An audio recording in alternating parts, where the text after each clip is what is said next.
Hello good morning साथीहरू। अनि मेरो नाम चाहिँ बबिता शाह अनि आज मेरो वेट लस जर्नीको डे 6/90 हो अनि मेरो टार्गेट चाहिँ 78 to 65 सम्म छ। अनि म आज चाहिँ बिहान 6 बजेतिर उठेको। 6 बजेतिर उठेर सबभन्दा पहिला गएर फ्रेस हुनको लागि ब्रस गरेँ अनि फ्रेस भएर अलिकति वाकहरू गर्न गएँ।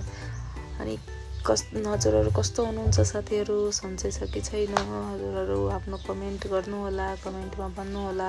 मेरो वेट लस जर्नीमा केही मिस्टेक हुँदैछ भने त्यो पनि भन्नुहोला। अनि फ्रेस भएर म चाहिँ सबभन्दा पहिला गएँ वेट चेक गर्नको लागि। किनभने साथीहरू म चाहिँ आज राति मतलब अलिकति चाहिँ चिटिङ गरेको थिएँ साथीहरू। रातिमा मतलब 11 बजेतिर मेरो हस्बेन्ड आउनुभयो अनि म चाहिँ डिनर गरिसकेको थिएँ 7 बजेतिर। त्यही पनि मैले चाहिँ 11 बजेतिर मतलब 3-4 त्यो घाँस खाइसकेँ। त्यसले मेरो वेट मतलब फास्टिङमा अलिकति त्यो भयो अनि ग्रामले मेरो वेट बढेको थियो क्या आज।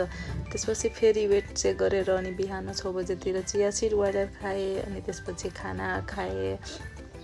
खानामा चाहिँ आज दाल भात सब्जी थियो अनि सलाद थियो।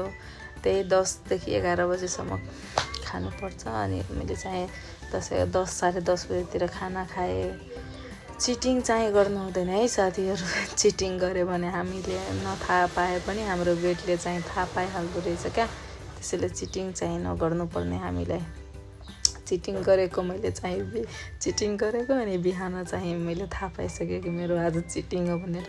अनि त्यसपछि फेरि म 1 बजेतिर नट्सहरू खाएको। नट्समा म पम्पकिन सिड्सहरू हुन्छ नि, पम्पकिन सिड्स, पपाया सिड्स सबै त्यो पाउँछ बिगमार्टहरूमा। त्योहरूमा मतलब त्यो सिडहरू पनि धेरै नै काम गर्छ, धेरै नै इम्पोर्टेन्ट छ। अनि त्यो नट्स लिँदा त्यो सिडहरू लिनु होला साथीहरू। अनि त्यसपछि फेरि 4 बजेतिर मैले अन्डा बोइल गरेर खाएको। त्यो येल्लो पार्ट निकालेर अनि खाएको मैले। किनभने येल्लो साइडमा धेरै फ्याट हुन्छ। आज मलाई अलिकति सन्चो छैन क्या साथीहरू, बोल्नमा गाह्रो भइरहेछ, त्यसको लागि सरी है त। अनि त्यसपछि फेरि रातिमा डिनर गरेको। आज कोही खानेवाला थिएन अनि दाल सब्जी दिनकै थियो, त्यही अनि थोरै भात पकाएर दाल सब्जीसँग खाएँ। त्यही ब्रोकौलीहरू थियो नि, ब्रोकौली त धेरै फाइदा गर्छ नि त वेट लसमा। स्टिम गरेर खानुपर्छ, धेरै मरमसला राखेर खानु पर्दैन। अनि डिनर गरेर अलिकति वाक गर्न गएँ। हजुरहरूलाई कस्तो लाग्दैछ साथी मेरो भिडियो? प्लिज कमेन्ट गर्नु न, कमेन्टमा भन्नु न।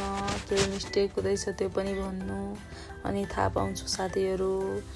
अनि खानासाना खाएर अनि त्यसपछि गएँ वाकसाक गरेँ। त्यही टिचिङनिर अनि वाक गरेर सब्जीतिर लिएँ। अनि आई लभ यु साथीहरू, बाई बाई, गुड नाइट। अनि सधैँ चाहिँ 3-4 लिटर पानी खानुपर्छ है साथीहरू।